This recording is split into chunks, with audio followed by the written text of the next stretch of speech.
guys. Hello. Welcome back. It is March. It is the season of the Aries. And what's new? Yeah. What is new? Cadence started AA today, so I knew you were gonna have a comment, but that was gold. I thought so. And the AA meeting did not go well because she's already drinking. So yes. Yep, guys, it's a real problem for me. I know. Actually, so long story short, I spent the last 4 days traveling around doing birthday festivities, and in Oklahoma City, I ran into a fan of the podcast. She said she loves it. It was so random. So shout out to her. It was really exciting. I got a little uncomfortable I wasn't like personally recognized, but once I said what I did, then she was like, oh my gosh, yeah, totally, I get it. So it was cool. So funny. It was really cool. I love that. I love that like people somewhat local are, not only following the podcast, but listening to the podcast and can recognize. So it's so cool. So cool. And we have a bit of a corrections corner as well. So I don't even think we should correct it. I just think, you know what? Fuck it. We are who we are, and we never, ever, ever said that we were let's just say this. Guys, historians. If you're coming here looking for facts, you found the wrong podcast. We are here for entertainment purposes only, and we say it every single time. But no, we do. Cheers we like to that. make up words. We like to make up history. I mean, we try, but we're only human. We are only human. So, yeah. So that's all I've really got. That's all I really got too. Should we just like jump right in? Let's do it. Are we ready? What is your something spiked? Okay, my something spiked is good old Aldi's Riesling. So land shut. It's so good. Bottle. It's only it's only like $7 a bottle. It's from Germany. It's a pretty good Riesling. What is yours? Well, I'm repping our merch today. And I'm just going easy with a vodka soda. So Okay. So vodka soda it is, little bubbly, and wine. Yes. Yep. All right. And drinking word, or are we just going to sip along? For this one, I say we just sip along because that's kind of what I was thinking. There wouldn't really be a good drinking word, that goes along with the story. So, I say we just like sip along. Okay. Let's get into it then. All right. Disclaimer. So, our videos and podcasts are for entertainment purposes. All information discussed was found on the internet. Keep in mind, we will talk all things sinister that may not be suitable for all audiences. Viewer and listener discretion is advised. So excited for this story. It's my first time hearing about it, but I went on like a YouTube deep dive today. Your first time? Yeah, but I wasn't living in Missouri when this happened. True, you weren't. So, but you were relatively close, but I guess that makes sense. So, friends of the pod, we are talking about a Springfield, Missouri local named Diane Staudte, AKA the Staudte Family Murders, AKA the Antifreeze Murders. So again, all of this happened in good old the 417 Springfield, Missouri. I feel like there's so many crazies in Springfield. Like you've got these people, you had that recent murder, and then you had the Gypsy Rose, which like blew up. Yeah. Crazy. I know. It's kind of wild here because, you know, it's in the middle of a Bible Belt, but then people kind of get away from that and do meth. The story, meth. This story is wild, friends, wild. So, we aren't doing a drinking word, just because this is a short, sinister story, and there really wouldn't be a good word to use. But, this is gonna blow your fucking mind. Diane Staudte was born April 5th, 1962. Cadence, she's a motherfucking Aries. That was not planned at all. Surprise! No way! Yes. Oh, shit. What perfect timing. I know. Is that not wild? That's crazy. It's fate. Wild. Absolutely I know. fate. I know. It really is. It's so weird because I'm like, what in the world? This wasn't even planned. But, yeah. April 5th, 1962. She was a mother and wife. And in 2012, she murdered her husband and her son and tried to murder her daughter as well. So murdered them one by one. And again, there were 4 kids. So the folks that were murdered, so her husband, her son, and her daughter, it took place within like a 9-month period. But her husband and son died within 5 months of each other. Right. Sorry, my dogs are playing in the background. So, talking about Aries and some of their traits, they are very stubborn. They are hard in their ways and passionate. I read that once they get something in their mind, it's hard to deter them or hard to change their mind. And I feel like that is exactly what happened with Diane. Oh, yeah. For sure. Especially that last little part. Like, it was so fast. So fast. So fast. And, you know, they are a ram. So, again, they are hard-headed. They're a hard-headed ram. That's just how they are. They can be very, very sweet and sensitive to those that they care about the most. And you're going to hear about that in this story. So I just thought it was kind of crazy, you know, that she is an Aries. Yeah, I had no idea. Mainly the things I was looking up were after the fact and, like, their marriage life. I didn't even look at her birthday. Holy cow. Yeah, surprise. So, Diane and Mark, obviously they were married, you know, for years. They have 4 children, from oldest to youngest. It went Sean, Sarah, Rachel, and Brianna. The family loved music and they loved church. Very deeply involved in their church. Mark was the lead singer and a guitarist of a local band here in town called Messing with Destiny. It was ironic. I know, Messing with Destiny, poor guy. But it was a like Christian bluesy type band. So yeah, I listened to this one video, and they started off with here in the heart of Branson, Missouri, and I'm like, whoa. First off, we are not going to try and pin this on Branson, but the reason why they started with that was he actually performed here a few times with an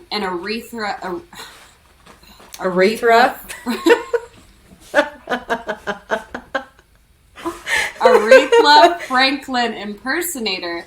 And I personally knew a lady who was an impersonator of Miss Franklin's, and I'm pretty sure it was her that he did music with. She recently passed away, but I'm 99% sure when I was looking at the videos that it was her. So that it was her. But, wow. Yeah.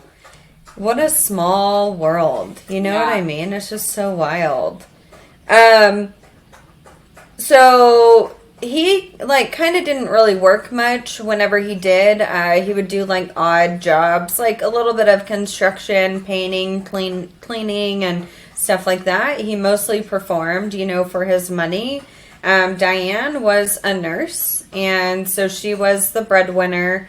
And yeah, she brought in the main income, for the family household. It said that she stated that Mark was lazy and that he constantly burdened the family. She also said that Mark was an abusive husband, even though there's really no evidence stating that he was abusive. So that's kind of the dynamic, between their marriage. She also said that he was, again, a very angry person. And that whenever they would fight, he would throw things and yell and, stuff like that. And then she also stated that whenever he was performing, he was doing a lot of drugs and alcohol, but his toxicology report didn't show any of that. So I just think she's a lying bitch, but... Well, and I watched this interview with one of his bandmates, and they were like, what was he like? And they said, he was a great guy. Like, just a normal, simple town guy. He said they had a great family. He very much loved his family. And again, they were super involved with the church. And they were like, well, what did you think of Diane? And he was like, well, she's the kind of neighbor I wouldn't mind having a conversation with in my driveway. Like, we weren't particularly close, but she was great. So it's all really, really strange. Weird. It's all really strange. It really is. So fast forward, to the kids. Sean was the oldest, and he was autistic. So then we have another child who has special needs, Brianna, the youngest. It said that she had different learning disabilities. So from dyslexia, they thought maybe she was a little autistic as well. But for example, she was in the 4th grade, reading at like a 1st grade, reading level. Then we have Sarah. She was the second oldest. She was actually very smart. It said that she had almost a 4.0 GPA in high school and college whenever she graduated college, but she couldn't find a job after college. So it was hard for her to, make friends and socialize as well. And she never worked. She lived at home still. And then there's Rachel. Rachel was the second youngest, and Rachel was the favorite. So Diane kind of clung on to Rachel. They were 2 peas in a pod. Yeah. And back to the breadwinner thing.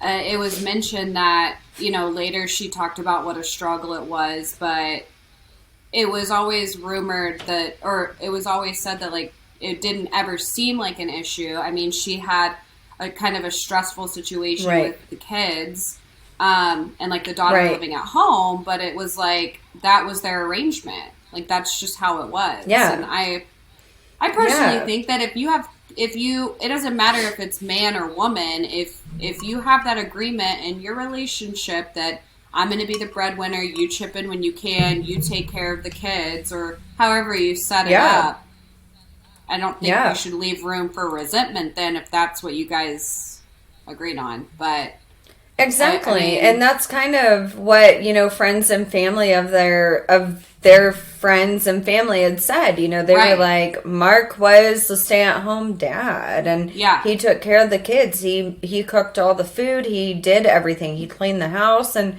that was their arrangement. And Diane was one who wanted to work. And so you're spot on. It's like, why was there so much resentment if that was the agreement? Right. It's weird. Sad. Yeah. So fast forward to Easter Sunday, April 8th, 2012. Mark died of what they thought was natural causes. The Friday before the Sunday, he was with his band, and his bandmates stated that he was acting kind of weird, kind of lethargic. He was slurring his words, and he looked very yellow, and the white of his eyes were yellow. So they were like, whoa, what in the hell is going on? It was stated that he had kind of like stumbled and almost fell too, like during their practice or whatever.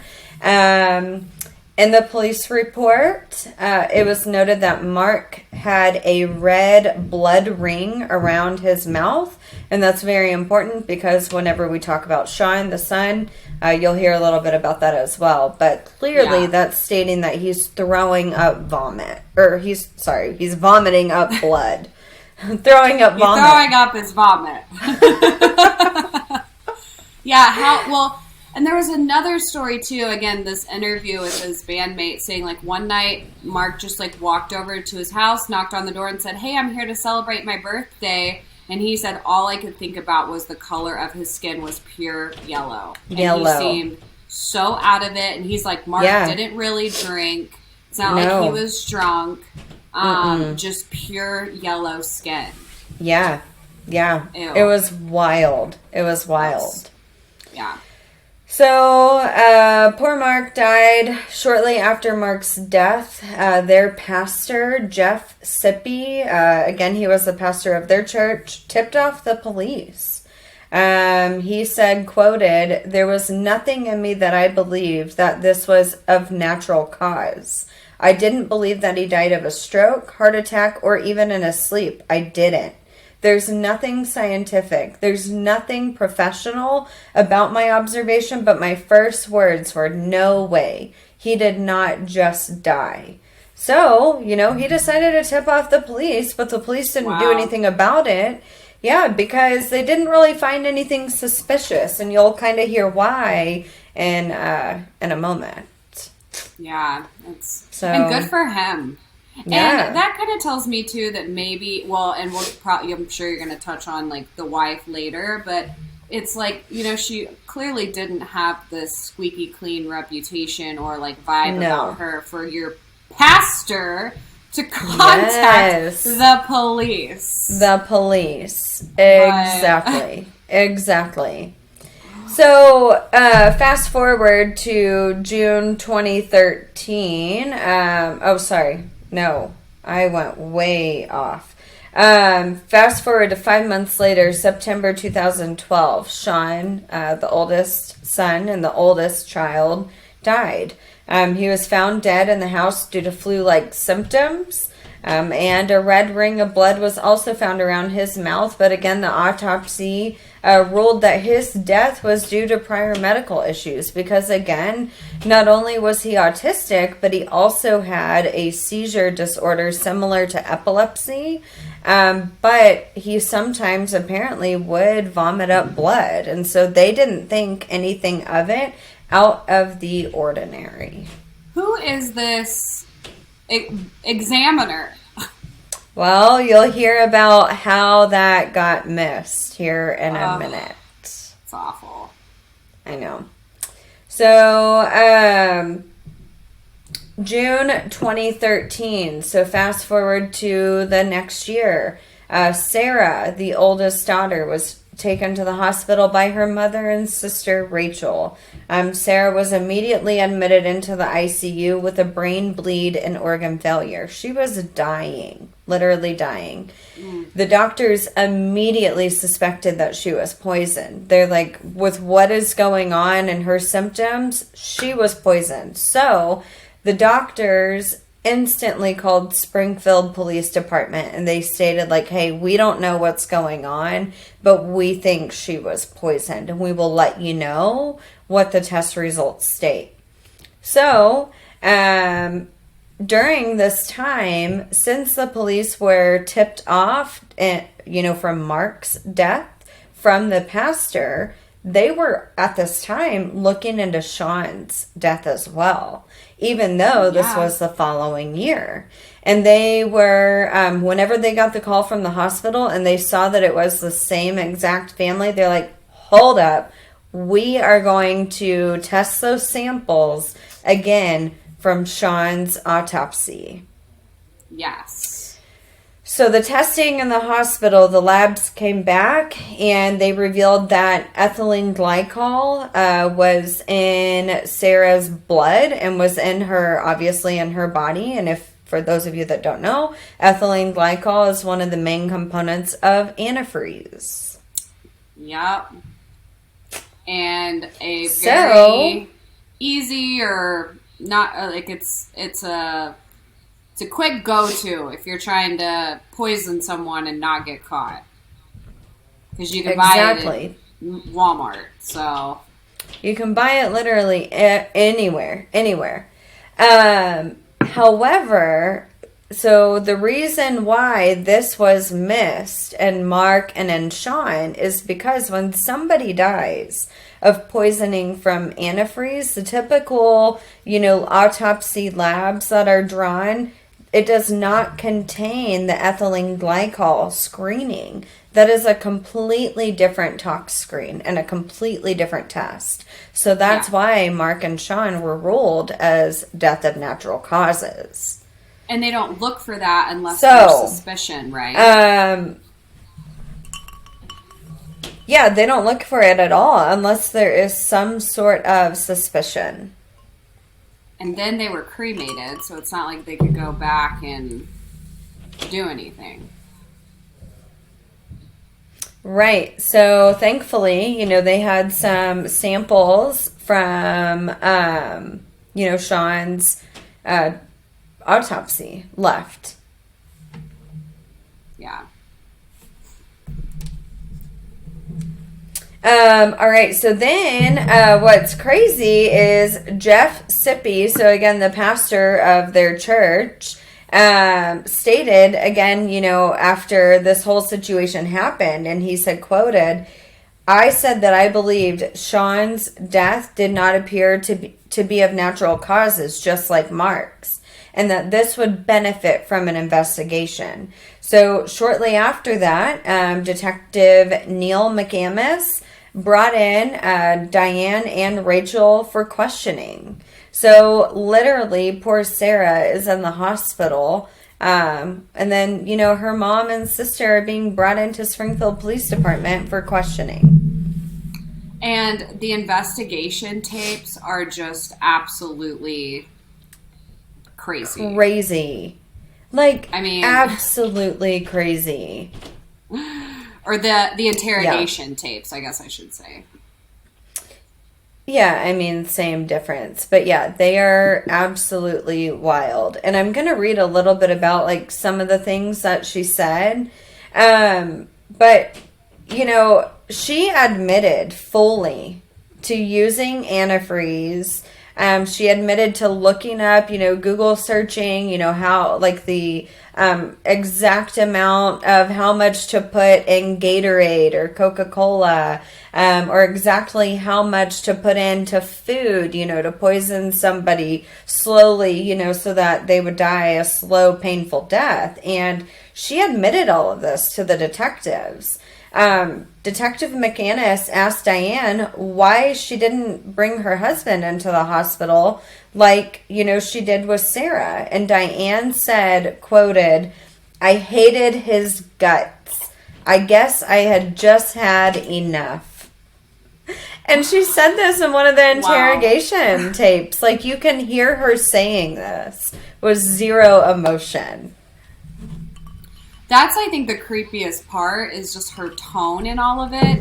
One person described it as someone giving you a recipe. It was just very cold. Very cold. There was and taking it back to the Aries traits, and I know you and I have kind of talked about this, but it's whenever you're done, you're done. And that's kind of how she was. In her mind, she had her mind made up, and she was done with him. She wanted him out of her life. Same with her son. Yeah, so sad. She did, however, this year, back in January, she had an interview with 2020. I'm not sure if you watched any of that. But she stated that the antifreeze didn't kill her husband in the interview.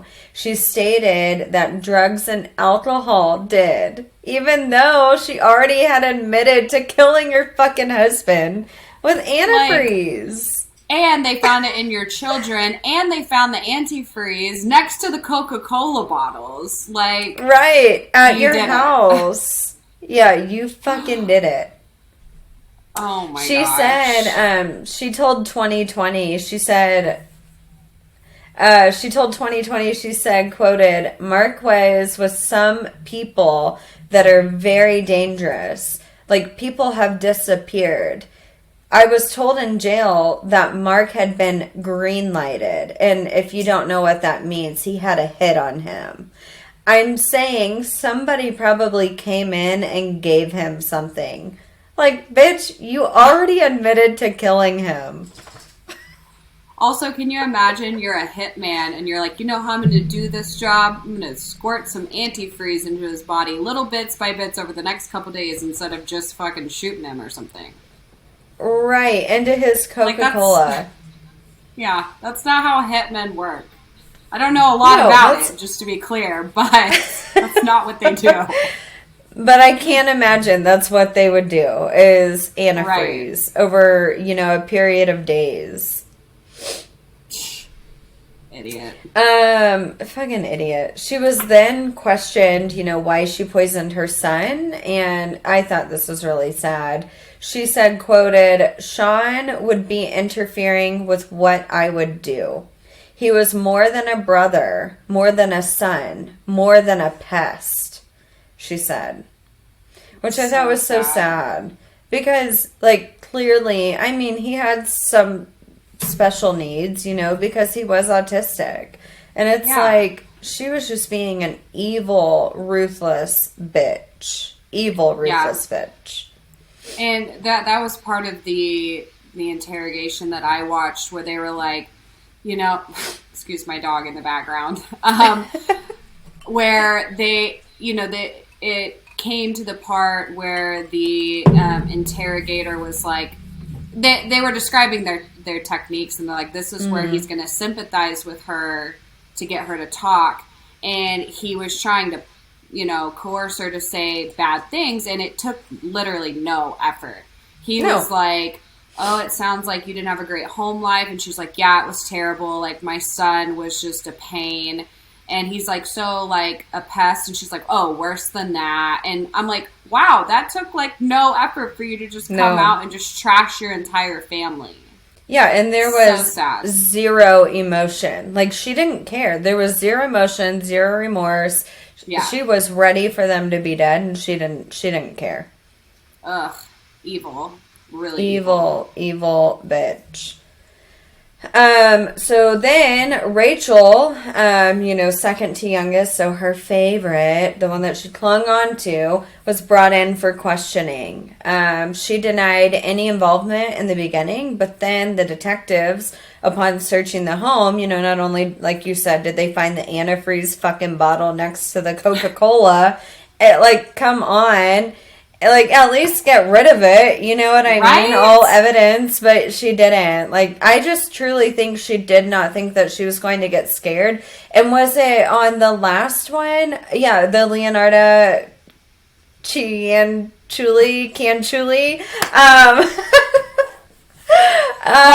One day we'll get it. One day we'll get it right. But you said it perfectly when talking about with Aries. They are messy whenever shit like this happens. They're messy, and that what gets them caught. They just don't think those things through. So Aries, don't be serial killers. As an Aries, I would have known to throw away the antifreeze and Coke bottles. I would have known. Known. But I would hope so. Or, at least call me. People. Yeah. Good plan. Good plan.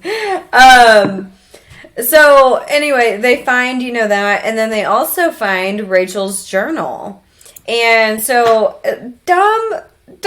Stupid. So they find... Let me write it down. You know what? Let me write it down. Oh my god, I know. And so they find the antifreeze, they find the Coca-Cola, and there were Gatorade bottles, that Sean had drank or whatnot. And then they find Rachel's fucking journal. And in her journal, she's talking about exactly what her mom has planned and how she said that she would help her mom. because she didn't want her mom to do all of this alone, and she kind of agreed, but she also said that she was sad that her mom wanted, to kill Sarah, and that she wished that her mom wouldn't hurt her sister, stuff like that. And so the detectives, they literally just brought in the journal, and they were like, do you want to explain this? What is this? Yeah, and she's like, okay, I'm guilty. I did it. I helped my mom. I did it. And it's like, what the fuck? Like, get rid of the shit. There was or also don't write it down. Quote, yeah, well, that. There was something really cold, kind of like in her mom's style, where she said, this isn't a direct quote, but it was like, I'm going to be sad when my dad is gone, but I'll adjust. So there was something with the word adjust, and I'm like, yes. You'll adjust. You're about to murder someone. Yeah. Yeah. Yeah. The one good thing that I will say, and it's not even good, but at least, Rachel didn't actually put the antifreeze, like, in the Coke or in the Gatorade. Like, that was all Diane. But still, like, she never stopped her mom. She never said, Mom, no, this is wrong. She was just like, all right. Whatever. Yeah, I guess. Yeah, my brother's annoying, so it's fine. Yeah, and at that point, she was an adult. Like, there's really no excuse. No excuse. So, obviously, they were both arrested and charged with murder of Mark and Sean, as well as aggravated assault and attempted murder of Sarah. Rachel ended up taking a plea deal in 2015 in exchange for testifying against her mother. She ended up receiving 2 life sentences with the possibility of parole and 42 and a half years. Wow, well, have fun with that. Yeah, you're gonna be like 65 whenever you get out of prison, but whatever. Diane entered an Alford plea. So for those of you who don't know what that means, basically it means that the prosecutors have enough evidence to convict her without her even admitting her guilt. So they have plenty of evidence against her, not only from the house, but from, Rachel testifying against her. And in 2018, she was sentenced to life imprisonment without the possibility of parole. Wow. So this went... She killed them in 2012, and now this is 2018. Yeah, well, and Sarah, that incident was in June 2013. But yeah, 5 years. Oh, okay, gotcha. Mm-hmm. Wow. Yeah. Sarah lived, for those of you that want to know, she lived. She has permanent brain damage, and she currently and still is living in an assisted living facility. Wow. So she'll never be able to live on her own. Which is sad. So sad. I know. It's tragic. It is tragic. She, I'm sure, has no idea what's going on, or if she does, but... I read an interview. She does know what happened to her, but her memory is blocked. Obviously, she just knows from, like, the stories, right? And from the people they're telling her, what had happened, because... I had read a sad story that she one day tried to leave the assisted living, and obviously assisted living means you're living in an apartment by yourself, but you have assistants. Like, there are nurses there that come and check on you. You still have a curfew type of thing. So she's allowed to, like, come and go, but she was confused one day, like, wanting to fully leave. And she was like, no, like, I want to leave. I want to be on my own. And so someone had to tell her, like, hey, you actually, like, can't. Aww. Like, if you do, you're not going to be able to make it on your own. So it's just a sad, sad deal. So crazy. I know. And I don't know if you already said it, but what blew my mind too is the daughter talked about the different ways her mom thought about doing this. And she's like, it's really weird. We had this book on poisonous plants, and my mom was obsessed with this book and considered cyanide, but then decided, well, she Googled it, and antifreeze is easy to buy and not easy to trace, and so that's why we did that. And I'm like, you guys literally just sit down and had, this is like one night at dinner, just casual conversation. I mean, why wouldn't you, like, say, hey, no, like, I'm going to report this? I know. Yeah, and there were times that kind of like what you said, there were times where Diane would leave for work and she would task Rachel with what to look up or what to read about regarding murdering them. So that is why, people are probably listening and they're like, wait, why did she get like 2 life sentences? Because this was 100% planned by Rachel. Like, Rachel is the one who looked everything up, who said, this is what we need to do, because her mom was working. And she was an honor student and, like, going places. Yeah, like, she could have been. Fuck. Could have been. It's unreal. She should have been like, Mom, you're fucking crazy. If you talk about this again, I'm calling the police on you. Yeah. Or I'm telling Dad. Or like, why was she scared that it was going to happen to her? To her. I know. Another thing, too, which I didn't even include this, but one of the interviews, and I don't know if you remember hearing this, they had asked, like, why didn't you kill Sarah? Like, why did you bring Sarah to the hospital? And Diane said, because I didn't want my house to smell more like death. Yeah, I remember this because she was like, it's kind of gross living in a house where people have died. Yes. Like, bitch, you fucking killed them. Like, it's not like they're choosing to die. Maybe if you don't want dead people in your house, don't fucking kill them. I know. Yes, I do remember that. Just so cold. Just so cold. So cold. And then he, like, when Mark died, he had a small life insurance policy, like $20,000. So obviously, she cashed out that life insurance policy, but she had killed Sean in their home, right? That same house. Yeah. And so she cashed out the $20,000 and they've got a new house. So that's another reason why she didn't want that new house smelling like death. Because she was like, yeah, it's gross, and the smell never goes away. Yeah. Like, yeah. What the fuck? It's disgusting. Yeah, I know. But, she has zero remorse. She said in, interviews, she's done so many interviews, too, by the way, but she said, quoted, about her daughter, Sarah. She said, I'm sorry for what she went through. But, I'm sorry for what everybody goes through. I'm sorry for what I've had to go through. Yeah. Like, bitch, no, you're not sorry. Yeah, and that's kind of like saying, like, I'm sorry you went through the literal worst thing that could ever happen, but, like, I have bills to pay. I go through shit. No. Yeah. It's not the same. It's not the same. That's not how that works. Sorry you're brain dead for the rest of your life, but, like, I had the flu last week, so I'm sorry for all of us. Yeah, right.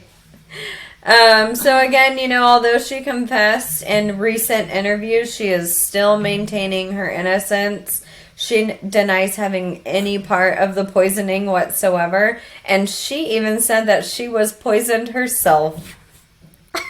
Okay. Yep. Okay. Yep.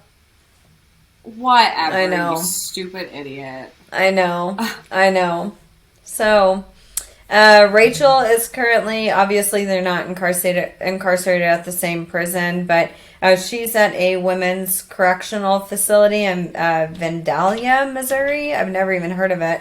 I had to look it up. And then Diane is in Chillicothe, Missouri. So, like, the main, prison. But yeah, they are both alive and going to be in prison probably for the rest of their lives. Hopefully. Yeah, I hope so too. Wow, crazy story. I know. Crazy. I know. It's such so a wild. Good one. It is. I mean, good in that it's interesting and we're not even really talking about like stupid people. That's what amazed me the whole time. Like she works as an RN. Yeah, she was a nurse. And, Dad, whatever. I mean, it's not like he had like a smart job, but he consistently had a schedule. Their children, or at least the daughter, was obviously intelligent. So it's like, I'm glad they got caught, but still, I'm thinking, how did this go so badly? I know. And I just truly think, she even though there was so much planning between Rachel and Diane, it was just so messy. Yeah. Literally so messy. There were so many pieces, that they just didn't even care about. And they truly thought that they were never going to get caught. They just thought that these, Sean and Mark would, just die. They would cremate their bodies and there would never be a question. And they would have gotten away with it if Sarah, if they didn't try to poison Sarah. If they would have left her alone, they would have gotten away with it 100%. That and the good old pastor at the Lutheran church. Yeah, but even then, what would have happened, what would have happened, even though he, turned him, or didn't turn him in, but he was like, hey, this is odd, this is weird, there's no way that they died of natural causes. I don't think they ever would have gotten caught if nothing ever happened to Sarah. Yeah, so, you're probably right. Wow. And no telling where they would have stopped. What about, your annoying neighbor? Are you going for him next? Right. Seriously. Poor guy. I was thinking about this, too. Obviously, you can use this example with friendships or relationships or whatever, but have you ever been in, I'm sure you have, where someone's, telling a story about, their relationship, oh, we got into this fight and it turned bad, and you think about the root cause of it and you're like, well, I've never had that happen in my relationship. It must be bad. Or you think, well, I've gone through way worse. That doesn't seem that bad. And I was thinking about that with her story, and she could not come up with anything when the police are like, okay, so what went on at home? And so she had to make up stories about him being abusive and an alcoholic. Yeah. But even then, you could tell. You could just tell she was lying on the spot. Yeah. Well, he's just kind of a bum. Oh, so he's probably not a good husband either, right? Oh, yeah, abusive. I'm like, wait, I thought he was just a bum, and now he's abusive? Yes. Oh, we're clearly lying. Oh, she was. She lied throughout every single interview. The only truth that was said was that she killed him. That was it. She instantly said that she did it. There was no argument. Yeah, crazy. Oh, such a good one. I know. Good old such a good one. Springfield, Missouri. Keep all the drama here. Y'all are crazy over there. Y'all are crazy. We just got a few methies, but and some Bible Belt crazies, but other than that, not too many murders. But I know. It's all wild. Right. Well.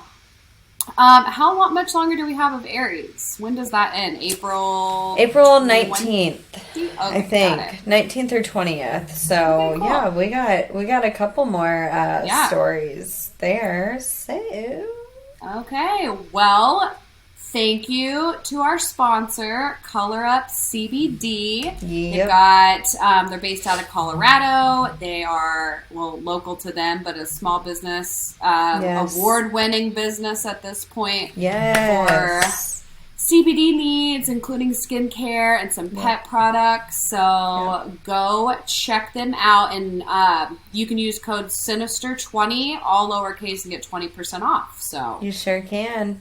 Yep, and that's colorupco.com. That's what I was going to say. I should have just said it with confidence. You should have just said it. Yeah, confidence is key. And then, of course, thank you for our patrons. So you keep the podcast going and you keep us recording. You keep these lights on. It's great. No. Yep. All right, guys. Well, we will see you next week. See you next week. Stay sinister. Bye.